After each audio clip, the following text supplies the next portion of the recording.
في فرق بين الانسحاب والامتناع ولبس الحجاب عن اقتناع.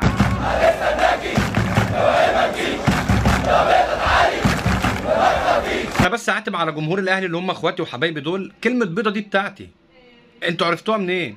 كده في حقوق ملكيه فكريه نبويه، بيضه طريه. هنستناكي، اوعي ما تجيش يا بيضه، تعالي وما تخافيش. جمهور الزمالك يرد حي حي يوم الثلاثاء انا مش جاي. ما هو انت جيتي او ما جيتيش هتفضلي بيضه برضه. ورجعوا تاني قال لك بحلم بيك انا بحلم بيك يوم السوبر انا مستنيك.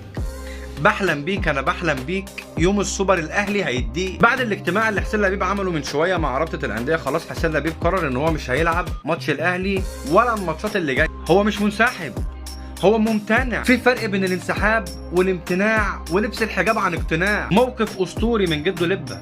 كمل، احنا كلنا في ظهرك. خلي بالك جماهير الاهلي في ظهرك قبل جماهير الزمالك. هتريح فرقتي وهتديني ال3 نقط على الواقف وهتخليني اكسب الماتش اللي بعده مستريح.